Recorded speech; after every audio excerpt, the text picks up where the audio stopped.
On, dude. There we go. Hey, everybody over on our Facebook group. Welcome to our weekly call, which should have been yesterday evening. But the wonderful Ryanair, I do say wonderful because I fly a lot with Ryanair. I find them great. You see, you got to be a good Ryanair flyer, okay? You got to get your bag sorted, pay the extra money, do the fast track, do the priority boarding, get a good bag that fits in. Just be a good passenger, and you'll love Ryanair. It's easy peasy. I think it's all the people who are like trying to pack stuff right outside the desk last minute and doing all that stuff, they're just all over the place. But anyway, I've flown a lot with them in the last year, and it was just beautiful. However, all of their flights were 2 hours off yesterday, from Riga, from Reykjavik, from Glasgow, from Amsterdam. I was keeping an eye on it, all delayed. So I was 2 hours late, and I missed my 6 o'clock call with you guys every week. So I'm kind of looking at two screens here. I was cheating on you for the first 5 minutes with my Instagram audience over here, telling them all about what we're doing here. The power of a pause, okay? So every week I'm going to be bringing something new to this group. Some of you have been on calls with some of my team. Some of you have been following us on masterclasses, or maybe you've followed my Facebook group from one of my viral TikTok videos or Instagram lives or whatever. I'm usually just talking about stuff like this. You won't find me scantily clad doing any kind of trending dance. I can promise you that. So it will usually be something insightful. Anyway, the power of the pause. I was a temperamental kind of young fella. My mom likes to say I got it from my dad. My dad keeps quiet. We both know I got it from my mom. But I was a little bit temperamental. I would kind of, on the football field, I might hit first and ask questions later. I would let things get to me. I'd overreact. And even when I met my wife 20 years ago, I was 20 then. I'm 42 now, so I don't know where the 2 years in the middle went. But yeah, it was roughly 2 years, 20 years ago. She would definitely say I still had that. I would react to things and get all hot and bothered. And then I'd be like, oh, okay, right. When it doesn't go bad, I'd be like, oh, okay, well, that was lucky. I usually presumed it wouldn't go so well. And I knew there was positive people out there. And it's funny, actually, if you ask my children to impersonate me, they'll go, positive, Bob Proctor. I actually don't go around the place saying positive. But that's their, isn't that what you do? When you're being parodied, I think you've made it when someone's impersonating you. But I don't think this is all down to just positive thinking. There's an awful lot involved. And one of the key lessons that I learned that's involved is it's like getting 4 pieces of Lego and sticking them one on top of the other. Your thinking, your thoughts, your feelings, your actions, and then the results. And I'm not going to get into it all today because I spent a whole week last week with our clients going through thoughts. Monday was just all about thoughts. Tuesday was all about feelings. Wednesday was all about actions. And then Thursday was all about results and how we feel about the results. If we're working our asses off and the results are not there, are we all just results based? Are we all just I'll believe it when I see it? when in fact we need to see it in our mind first and believe it, and then we'll see it in reality eventually. And that's what you've done with everything you've purchased, everything you've created, every job interview you've gone for, your relationships. You're doing that anyway. I just am in the business of showing people that they're doing this all the time. You plan your route to work, you plan what you're going to wear most of the week, you plan your dinners, you plan. At the moment now, we're planning our mom and dad's taxi schedule because gymnastics are back, soccer's back, the GAA is about winding down, but all these other sports and evening events and everything's happening. So my wife and I are planning October, November, December. We're planning Christmas. So you're getting thoughts in your head. You're kind of feeling and believing it. Well, it's mundane stuff, so it's not that hard, but it takes no greater effort to start thinking about doubling your income in the same way. It takes no greater effort to start thinking about like absolutely changing your life. It takes no greater effort. It's the same process. You're getting an idea in your conscious mind, you're thinking about it and you're processing, and you start really getting buzzed about it. It's like, I want that so bad. Oh my God. Now, when you get into that, when you start getting into the emotional realm, that's where a lot of people then feel the fear and they skedaddle. They bounce back off that wall of terror. They dare not even tell their friends the ideas that they were entertaining. And that's where people like me come in, as someone who's going to say, hang on a sec, fear is a normal, natural thing. Don't worry about it. You'll get there. But anyway, there's so much I could tell you that I cannot tell you in this short video. But one of the absolute key skills, it's like imagine running out into the desert without a bottle of water. You know, it would be stupid not to learn this along the way. The power of that pause. I had to really learn this. I did not have it genetically. I did not have it naturally. You know, I even watched a funny skit of Family Guy the other day, and we're talking about Irish people before alcohol, and we were this huge advanced system, and we had all these amazing like flying cars and everything. And then it's like, what have you invented today? I've invented this thing called whiskey. And then they drank it and started fighting. So there's a stereotype out there of Irish people are temperamental and hot-headed, right? So I was fighting against genetics. I was fighting against my nationality. I was fighting against everything. I was typically a reactionary, reactive individual. I thought it would only be somebody into Buddhism or meditation, or, you know, somebody who had plenty of money and loads of time in their hands to even entertain how to learn how to stay calm. But I even remember having such a bad temper. I missed a pool shot one time when I was a child, and there was a man, God rest him, he's dead now, a cousin of mine. He was on his honeymoon back in the 80s. If you were from Tipperary, you honeymooned in Kerry, okay, instead of your Sharm el Sheikhs now and your cruises in Mexico. So he had his honeymoon in Kerry and Portmagee, and himself and his new bride took my brother and I for a game of pool down in the Bridge Bar. And I took a shot and missed, and they started laughing. And I remember drinking from the glass and being so angry and that I was laughed at that I bit the glass. I bit the glass, and it shattered right in front of my eyes. It was all bad temper. So I'm speaking from a place of like, I was purely like reactionary. Now I pause. So the power of the pause is something that you will probably learn after a few times of doing it wrong. We've an absolutely wonderful lady in our academy called Kay, and she opened up to the clients last week when we were going through lesson 9, the attitude lesson. Thoughts, feelings, and actions have to be in line with the result that you want. You got to be thinking it's going to happen. You got to be feeling it. And I'm not talking about blind, kind of like, la la la la la, I believe it's going to happen, and being, just ridiculously affirmative, like I want people to actually understand that, yeah, okay, maybe you're feeling the fear. Maybe nobody in your whole generation of your family have done something like this. Maybe nobody in your town or village or county has done something that you're aspiring to do. But you can do it. If you've seen it in your mind, you can hold it in your hands. If you can believe that you're that person. I sat with a beautiful woman in, that sounds all like what's sleazy or whatever, but no, she's inside and out. She's just such a beautiful person. And it was the January before lockdown. And she has a business that is global and is only going to go global. It was in the fashion business. And when she spoke to me about her vision for the business, I saw it instantly, because I've wired my brain now to see the images that my clients tell me and absolutely 100% believe in it, even more so than they do. Because my job then is to hold their vision with them in times of doubt and fear and worry, which is inevitable. Guaranteed it's going to happen. I myself sat with a lady yesterday, just one of those life-changing conversations in Gate 212 in Dublin Airport.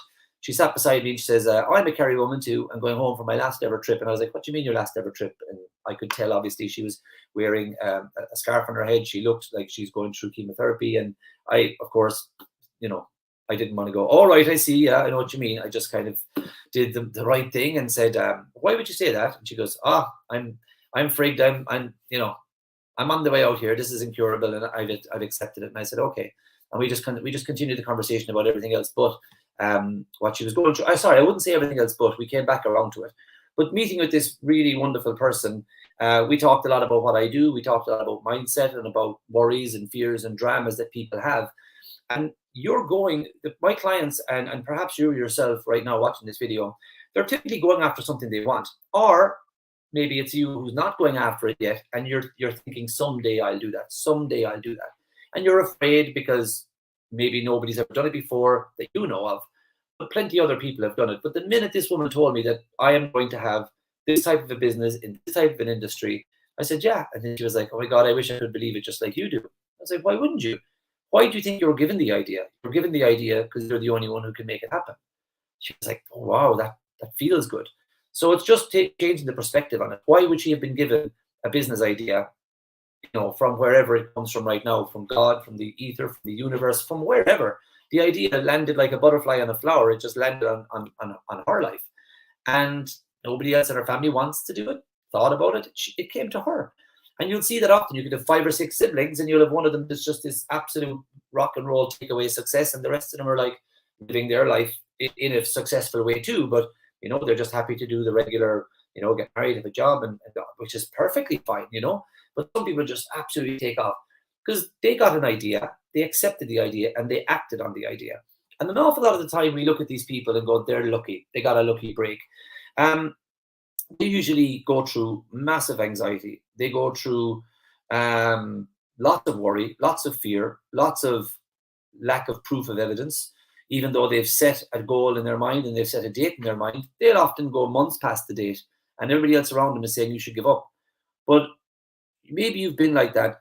I would equal it to that I have 3 children, and I don't ignore any of them.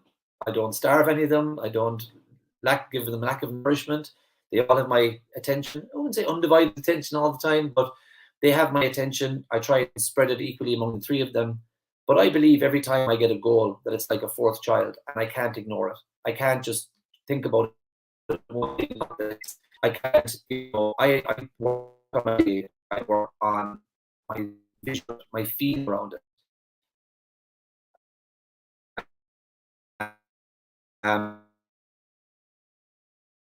You want to learn the power of the pause. When you start wanting your goal as much as you think about your family, your children, your own physical health and wellness, when you start to really fall in love with something, when you connect with a purpose, then this power of pausing and not reacting will become something that's important to you. I talked this morning with some friends who used to know a Premier League player when he was a young fella he was at their club that they follow. And then he moved to a different club, and they've seen him change. They've seen how the manager of the different club must have had an influence over him because he was being a bit of an idiot on Twitter and TikTok and Instagram. He was winding up other professionals, and he was, you know, making himself like out to be the next Maradona, and that he was going to just walk all over these players. And his attitude has changed, right? Now, why would he bother changing? Well, presumably his goal is bigger than the attitude he had at the time. And presumably this boss took him aside and said, come here, buddy, if you really want to make it in this life, you got to change your attitude, because carrying on like that, you're going to get hit hard by other professionals. They're going to tackle you harder, and you could get injured. If you want to have a long life and a good career, you better cop on with that stuff. So people change. I changed, and you can change too, and learn how to stop reacting to things. Because I want to tell you something. If you react, you are losing. If you respond, you are winning. And I want you to get a piece of paper and get the letter R and do it twice. Okay, let's do it. A capital R this way and a capital R that way. This was something I learned from Bob Proctor. 2 R's facing in the opposite direction. Okay, now we read from left to right in Europe and America, and anyone who reads the English language, it's from left to right. So I like to cover this one because when I'm looking that way, that letter is headed in my direction. It's going the way I want to go. The other one's going in reverse. And if you call the one that's facing the way you want to go, respond, and you call the other one, react. Learn that lesson. Sometimes we can be visual learners. If you react to something, you will lose the situation every time. If you react in martial arts, you're going to be off balance. You're going to expose yourself, and your opponent will spot it. If I'm running a soccer team, which I do, under 10s, under 11s, under 12s, and if we're losing, and if I see the other people reacting by getting cocky, if I see the coaches sniggering, the parents of the other team that are winning, if I see them, I see a reaction. I see them getting a bit over themselves and whatever, and then I pull my team in and we have a great discussion and we turn up the dial a little bit. And we've often come back from losing to win. It became a little bit of a habit of ours, in fact. So they're reacting by being cocky, by joking, by making subs and bringing on weaker players. And I was like, all right, okay. So you can react as well. When we start winning, I could see them reacting and getting all carried away and reacting and losing. I've seen it when we've been winning games and other teams are reacting. They're not going to come back and beat us. So when you react, you lose. If I opened my bank balance this morning, which did happen last November, I was in Lanzarote, and 10,000 was taken from my account. A guy got into my Bank of Ireland account, made himself a payee, put in his own IBAN, put in his address, and forwarded 10 grand across. I got onto Bank of Ireland. They fixed it instantly. I got my 10 grand back. And then the bank was now, so I had to put in a crime report with the cops. Oh man, America. I was on the sidewalk and, I was outside a deli or whatever, a store. Nah, I don't know why I said the cops, the police, the Gardaí Síochána. I had to put in a report. When I put in the report, they said, you are now not the offended person. It's the bank now. Once the bank gave you the money back, they are now the victim, and we're going to be working with the bank now. So I was done. I got no explanation as to how somebody tapped into my account, but anyway, I got no feedback from them. I got my money back. So I never reacted to that. I just responded. I made a phone call. I was like, as cool as a breeze. I remember one time, even though I was probably temperamental, I used to always respond when there was danger. A friend of mine, he reacted with... what would I call it? He reacted with immaturity. His brother slipped off the pier in Portmagee and he was getting into difficulty. And I responded by, breaking something off like a pallet and putting it in and pulling him back to safety. Another time I was coming from, if you're in Cork City, you'll know it well, Dean's Hall. There's a humpback bridge near the Beamish and Crawford Brewery. And I was coming out of Dean's Hall, probably carrying a can of cider or something, walking into town for a night out. In college, and something happened. We were a little bit drunk and we didn't really remember, but we remember seeing two lads on the bridge, and then all of a sudden one fella going over the bridge into the water, and the water was flowing from around by Finbarr's Cathedral, that direction, and Proby's Bistro, and it was flowing quite rapidly under the bridge and flowing down towards the Beamish and Crawford Brewery and Sir Henry's and flowing that way. And I saw this guy go under and come up, and I was like, Jesus, and instantly I got sober, and my friends were like, what's after happening? I responded very well. Now, you could say it's the person who reacts fast, but there is a difference. I think if you react, I told my clients last week, thoughts, feelings, and actions is effective actions. Thoughts first, then feelings. So my thoughts were, I'm going to save this guy's life. My feelings were, I'm going to do it. I have to take charge of the situation right now. Because before they even realized what had happened, I was on it. I jumped in front of a taxi, got a bit on the blower. I think to this day I get slagged off because I said, call 911. I don't believe I did. But anyway, I told him to call the police. Next thing we know, the ambulance, the fire brigade, the whole lot, flying up the docks from where they are down in Anglesey Street, and they were there. It seemed like a lifetime, but they were there in a short time. But in the moment between that man falling in and them saving his life, they actually found a boat in a boatyard, and they threw it into the water and canoed across to save the guy. But he was getting scared. I think he was under the influence of something. And there was these vines hanging down from a building right near the Beamish and Crawford Brewery. And I told him to swim to them and grab on. And I asked him his name and I told him mine. And I said, we're going to keep in contact until the guards get here. You hear me? And he was getting cold and giving up. So it seemed like quite a long time. But they got there and they were on the scene and saved his life. And I actually rang the hospital and I rang the guards a few times and nobody would give me any information. So I don't know, whatever happened to that man. But so all I'm telling you is, although I used to be kind of reactionary in things like family disputes, or if I'd spent too much money, or if I had a bill come in that I wasn't expecting, it used to really affect me, and I would not be in control of my life, and a small thing would snowball into a big thing. And ultimately, especially men, we internalize that and we get very anxious and very upset, and it's like, what's wrong? Nothing, but you really are bothered by something.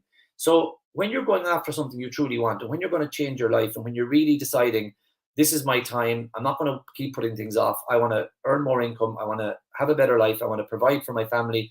My son today, Dylan, got a headache from school, and my wife is doing what she wants to do today. And she texts me and she says, thanks for being there for our little boy-in today, And I says, well, thank you for supporting me in setting up a life when we can work from home and do what we want, These are moments where I was working in my acupuncture clinic, and my wife was driving to school, 90 minutes in the morning, teaching all day, 90 minutes home, and then literally having dinner, doing kids' bedtime. And we were on a hamster wheel. And I started following Bob Proctor. I started working with Think and Grow Rich, the book. And I started really believing that you could change your life with goal cards. And I followed a few different people around the world. And eventually I found a coach that could teach me in Ireland. And I had eventually went on and became one myself. And I really teach it in a very easy to understand way. And I kind of tell my own stories as a way of showing people the steps that one needs. If you're a golf coach, you'll show them the putting, the chipping, the driving, the different things. What I do is I teach how to create a goal that you really want. And that's the first step, because the power of the pause, like that young lad who was tweeting and getting out about other professionals, he had to change that element of his, because you're not going to be a top professional and being a little asshole as well on Twitter. You're not going to be one of the top players. One of the top players that I've seen in my lifetime was Luis Suarez, but he'll always be remembered for biting and fighting and feigning injury and rolling around trying to get fellas sent off. It's kind of tarnished his thing. But look, maybe he's massive. Maybe he's laughing all the way to the bank. I don't know. But to be remembered as a top professional, you have to be kind of all things to all people in a sense. For you and your own goal, you may not want to be a professional footballer, but whatever it is that you want to achieve, one of the attributes, like the golf coach would teach all of the different shots, an attribute that I would say you've got to master when it comes to your personal development, if you're one of my clients, is the power of pausing. Please try and apply that today. If you're following me on Instagram Live right now, or if you're watching this here on the Facebook group, please start practicing it today.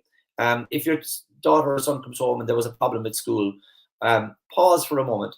Just analyze how their words are like. Are they going straight into your heart? Are you getting a pang of, did you hear what I heard? No. Did you hear the news? No. Oh my God. Like, see, can you pause before you get emotionally involved with the drama? And, the great leaders of the world, they de-escalate the drama down so that everyone can deal with the problem. I was with somebody in the last few weeks, and they told me they have a very matter-of-fact consultant. And he rang up and he started talking about, potentially some sort of a problem they were having with their body. And it could be serious or not so serious. Regardless, you just said, I love the way your man speaks to me. He's just so matter-of-fact. He's just so, no, it could be this and it could be that.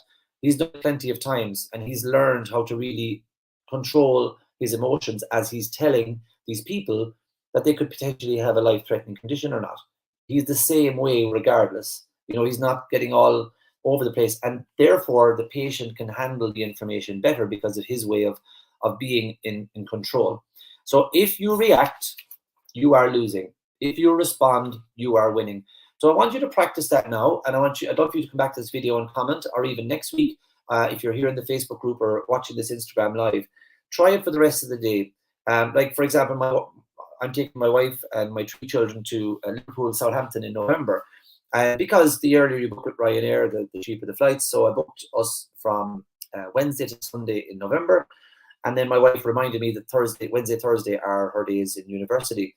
So, I was the kind of university attendee who would be like, you could skip 1 week. She's not. She's like, I cannot skip a week. She told us what. Opposites attract, right? I was a fella down the back going, and she'd have been the nerdy one up the front. And but anyway, such is life. I was like, okay, you can't miss university. She's like, no, I can't. Of course I can't. I was like, right, okay. So then she texted me today about the flights. How about if I come over Friday? And, I could have gone, oh, for God's sake, and I just went, okay, darling. Like, I paused. Like, does it really matter if she comes with us Wednesday, Thursday, and instead joins us for Friday, Saturday, Sunday? It's fine. But like people get involved, they don't even filter it anymore. Just go, oh, that's not the way I want it to be, and they get all emotional and get all reactionary. And I know you do that. For that woman to open up to us in the academy last week and say, you know, I reacted today, and I by reacting today, I've seen how far I've come by not reacting. I've seen how much I don't react anymore, how much I respond to things. And in fairness to her, with a very short space of time, she went back to that person and said, look, I overreacted last night, I'm sorry. Whereas maybe in the past, even though one would react and the situation wouldn't go well, it might take 2 or 3 weeks to actually eat your humble pie and go back and apologize. But your life will get better in every single place in your life if you learn to pause and respond and not react. Every time I've reacted, I've lost. And I didn't know until I looked back. And I especially didn't know until I learned this lesson. So the title of this video was called The Power of the Pause. Really, it's got nothing to do with animals, but do learn how to pause, how to stop and think before replying. Don't react, respond, and then reply. Aikido and other martial arts, you're using the person's aggression against them. You're responding. You know, you've all been there where you've said something to somebody and they've replied, and an hour later you're like, oh, I should have said this. Oh, well, you couldn't say it because you were too emotionally involved. They said something and they got you. What does my my children say? Oh, Daddy, you got served. It's a new thing, but you lose it in that moment. You're like, yeah, well, you're stupid anyway. You know, you're reacting. You're gone. Forget about it. If you pause, I won a poker game in Los Angeles a few weeks ago, and if I knew who I was playing with, I probably would have like peed myself in that one. But there was a 2-time American American football player there. This gentleman did like 2 gold rings or whatever, and there was another guy inventor of a product, and another, and they were like really like, you know, top amazing people.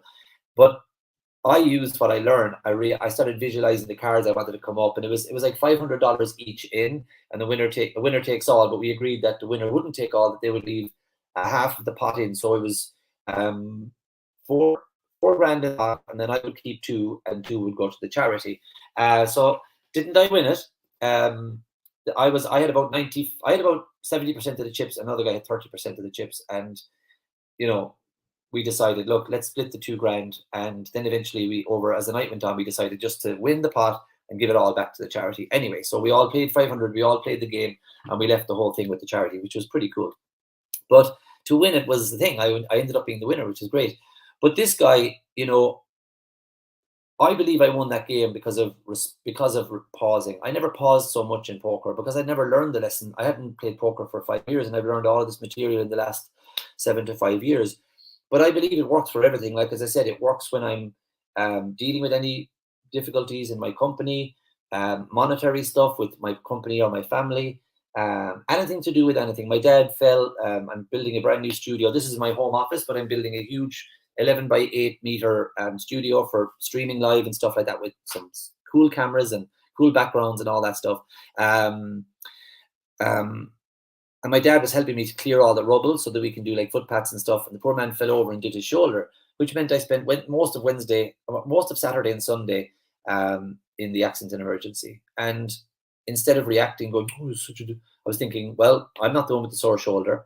I'm so grateful my dad is still alive and that he can come and help me with this. I'm grateful for the time in the car chatting with him as we drive to accident or emergency. The minute you get there, you're full of gratitude because you're looking around at the poor creators thinking, I get to sit here in this building, watch a bit of telly with my dad, chat about old times, and mind him in his hour of need. And then, you know, so you can react all you want, and you lose, and you can blame everybody else. And I tell you one thing: if you think, you know, paying for counseling, paying for psychotherapy, paying for coaching and personal development is expensive, it's a lot more expensive if you have to pay for everybody else to be right, or to be if everybody else is wrong. It's a lot more expensive for you to put all of them through therapy. You start to realize very quickly when you learn how to pause, think about how you want the situation to go, and take the appropriate action. Sometimes that could be saying, okay, sorry, look, I hold my hand up, I'm wrong. Just stop what we're doing, I'm wrong.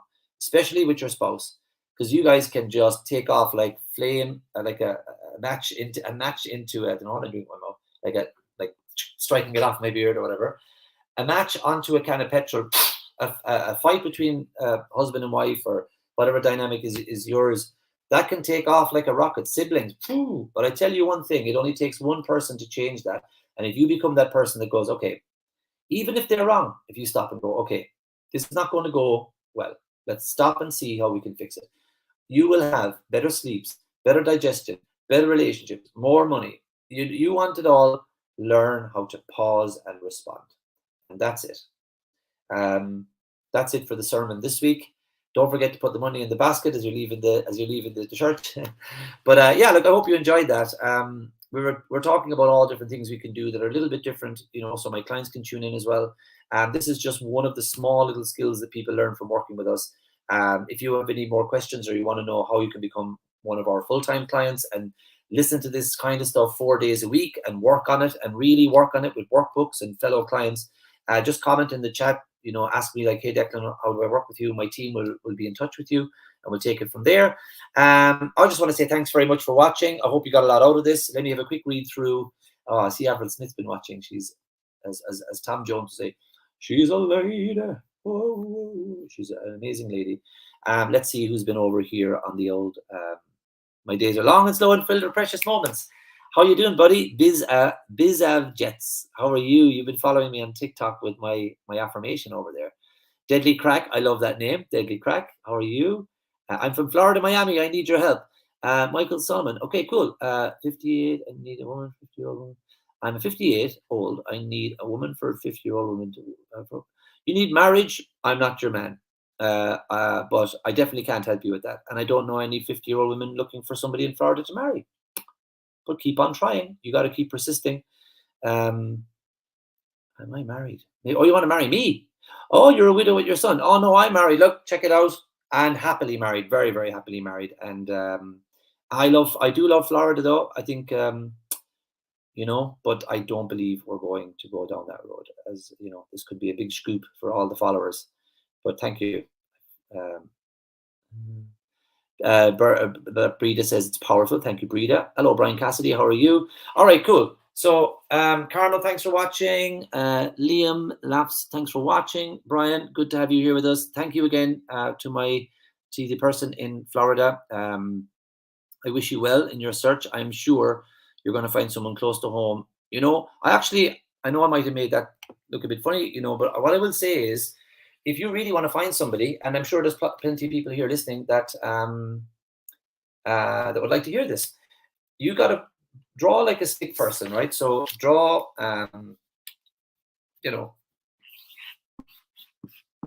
this person. And I want you to start pointing arrows inwards of the traits that you want them to have. And I want you to want them to have these traits for them, not for you. So I want them to be patient and kind. I want them to be very well off and not dependent on me have their own income. I want them to be really happy. I want them to be into sport or not, depending. Want really beautiful traits for the person that you like to share your life with, and want it for them. I want them to be happy. I want them to be free. That is the first one. Bob said, always tell your clients, write down, I want them to be free. Not just that you don't attract someone who's already with somebody else, because, that can happen sometimes. You could fall in love with somebody who's attached to somebody, and they could even fall in love with you. And sometimes that can happen, and that can work out and not. So Bob just says there's so many people out there, and you can get what you want with the law of attraction.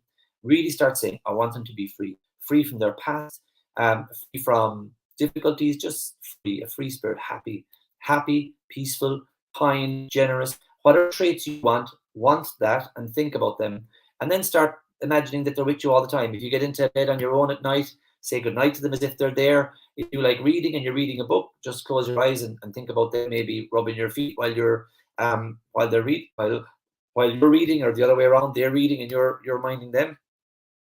Just really start to get into the vision of it, and think about it and smile into it, and someone is just going to show up in your life. I've seen that happen. One of my clients, she was hoping that she'd marry or she'd meet somebody from a particular county, a tall man, and if he happened to have a certain profession, it wouldn't be so bad either.